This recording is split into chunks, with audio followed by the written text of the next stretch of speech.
بسم اللہ اللہ السلام القولم من رب رحیم یا رافع حسبنا اللہ نعم الوکیل نعم المولا و نعم النصیر اللہم صلی علی محمد النبی الامی وعلی آلہ وصحابہ وبارک وسلم تسلیما۔ سب سے پہلے تمام دوستوں، تمام احباب اور سننے والوں کو السلام علیکم۔ تو دوستو، آج ہم اپنے روزانہ کے موضوع سے تھوڑا سا ہٹ کر آج بات کرنے جا رہے ہیں۔ آج میں ایک ایسی شخصیت کے بارے میں بات کرنے جا رہا ہوں جس کا میری زندگی میں بہت ہی زیادہ اثر رہا، اور ان کی وہ میرے محسن ہیں، وہ میرے بہت ہی زیادہ رہنما آپ کہہ سکتے ہیں، ہادی کہہ سکتے ہیں، بہت ہی کمال شخصیت تھی۔ تو میں جن کے بارے میں آج بات کرنے جا رہا ہوں وہ ہے ماسٹر مختار احمد صاحب۔ عہد مختار کے موضوع سے،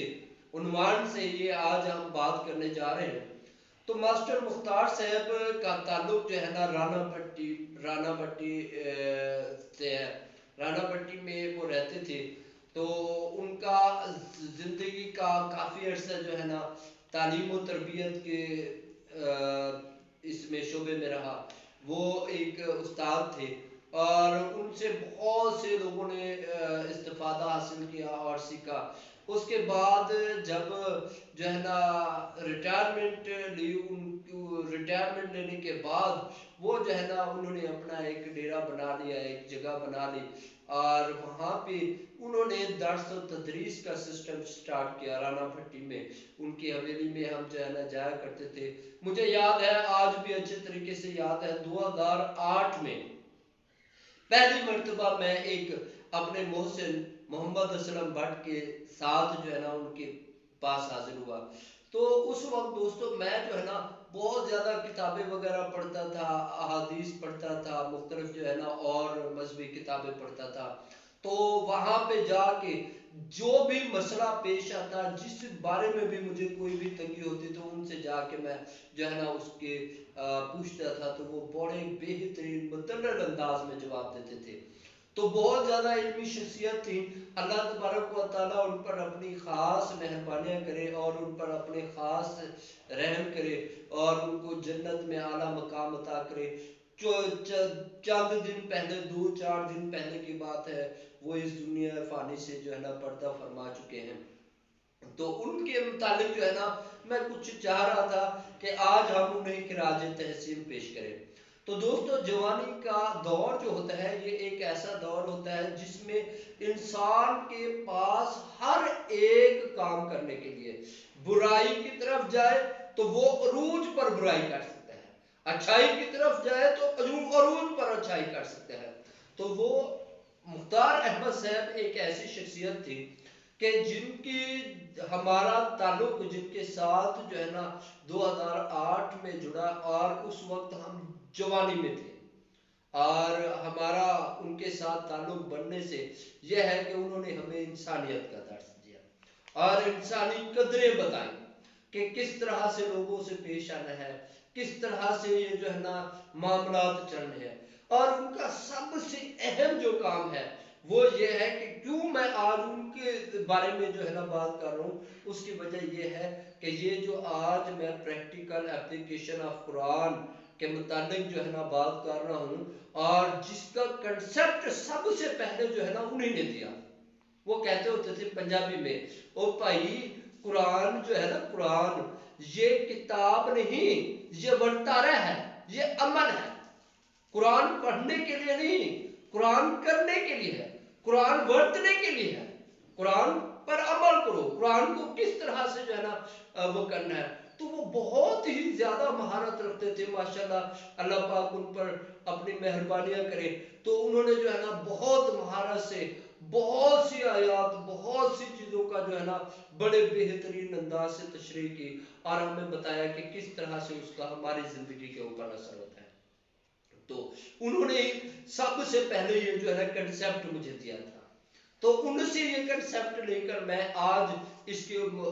اوپر جو ہے نا کیا کر رہا ہوں، کام کر رہا ہوں. یہ میں سمجھتا ہوں کہ ان کی مہربانیوں سے ہے، ان کی مہربانیاں ہی تھی جن کی وجہ سے آج میں اس پر پہنچا ہوں. آج میں اس پر جو ہے نا بڑی تفصیل سے جو ہے نا بات کر رہا ہوں. یہ ان کی مہربانیاں ہیں. اللہ تبارک و تعالیٰ ان پر اپنا خاص کرم کرے. اس کے علاوہ یہ تھا کہ وہ جو ہے نا لوگ ان کے پاس بڑے لوگوں کا آنا جانا ہوتا تھا. سال زر دنیا آتی ہے، آپ کو پتہ ہے بابا جی سرکار مختار احمد صاحب کے پاس بھی بہت سے لوگ آتے تھے دنیا کی مختلف غرضیں لے کر. تو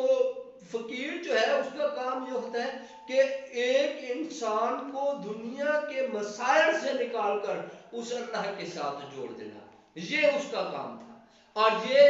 کام جو ہے نا مختار احمد صاحب بڑے ہی کمال انداز سے کرتے رہے. کئی لوگ، سینکڑوں نہیں بلکہ ہزاروں لوگ اس وقت ایسے ہیں جو مختار احمد صاحب کے حلقہ احباب میں رہے، ان کی جو ہے نا زیر سایہ گئے، انہیں جو ہے نا اپنے مرشد کے طور پر انہوں نے قبول کیا، اور انہوں نے بھی بڑے کمال انداز سے ان کی رہنمائی کی، اور بڑے ہی خوبصورت انداز سے انہیں بتایا کہ کس طرح سے جو ہے نا اللہ کی طرف جانا ہے. اللہ کے جو ہے نا ایسے سمجھے ان کے بہت ہی مواحد بندے تھے، اور ان کا ایک ہی مقصد تھا کہ بھائی میرے پاس آنا ہے تو یہ دنیا لے کر نہیں آنا، میرا کام دنیا دینا نہیں، میرا کام وہ دینا ہے جو اللہ کا جو ہے نا میری طرف. مجھے اللہ نے مقرر کیا ہے اس لیے کہ میں آپ تمام دوستوں کو اس کی طرف جو ہے نا متوجہ کرا دوں. تو جوانی میں ہم بھی بڑے جو ہے نا ماشاءاللہ فنکار ہوا کرتے تھے، لیکن تمام فنکاریوں کو، تمام کے تمام معاملات کو، ان تمام دنیاوی خواہشات، دنیاوی معاملات سے نکال کر اس شخصیت نے ہمیں اس کی طرف جوڑ دیا، اس راستے پر ڈال دیا. تو یہ راستہ جس کے اوپر آج ہم چل رہے ہیں، تو یہ اس کی طرف رہنمائی کرنے والے جناب مختار احمد، ماسٹر مختار احمد صاحب بھی تھے. تو میں آج انہیں سلام پیش کرتا ہوں. اللہ تبارک و تعالیٰ ان پر بہت زیادہ مہربانیاں کرے، اور وہ کمال ہر ایک بات کو بڑے کمال انداز سے انہوں نے ہمیں ایک مرتبہ، مجھے یاد ہے ایک مرتبہ انہوں نے کہا کہ بھائی دیکھو، جو تم چاہتے ہو یہ ضروری نہیں کہ ہر ایک کام آپ کی منشا سے ہو جائے تو وہ ہی بہتر ہے. تو بھائی جو اللہ کی منشا ہے اس پر راضی رہنا سیکھو. تو ایک مرتبہ میں بڑا جو ہے نا تنگ ہوا، مسائل چل رہے ہوتے ہیں دنیا میں، دنیا زندگی کے معاملات میں کبھی کبھی مسائل بھی ہوتے ہیں. تو ان مسائل میں سے ایک مرتبہ ایک بہت ہی زیادہ جو ہے نا میں مسائل کا شکار ہو گیا. تو میں نے صاحب سے گزارش کی،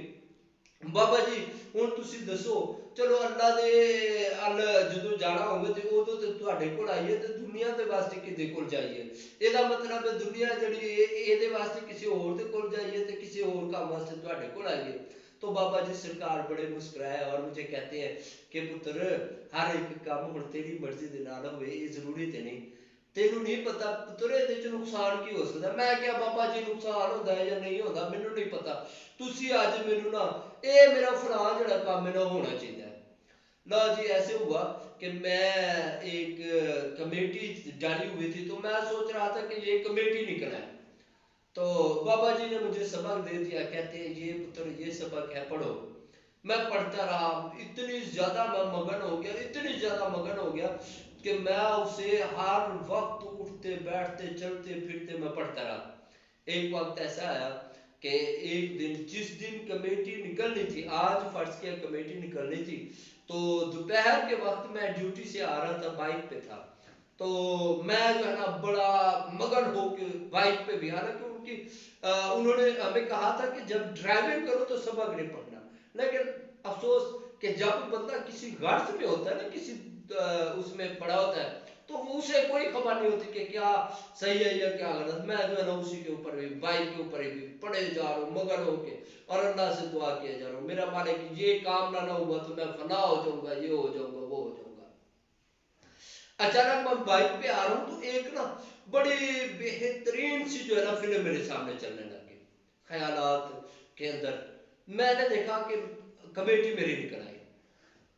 کمیٹی نکل آئی، ابھی کمیٹی نکلی تو پرچیاں وغیرہ ہوئی تو اس میں میرا نام نکل آیا، تو وہ جو ہے نا بھائی ابھی پیسے پوسے گرنا تھا کہ میں دیتا ہوں آپ کو، آپ بیٹھے ایاز سے میں بیٹھ گیا، تو اب وہ جو ہے نا جب اس نے پیسے گن گن کے مجھے میرے ہاتھ میں پکڑایا تو اتنی دیر میں میرے فون پہ کال آ گئی،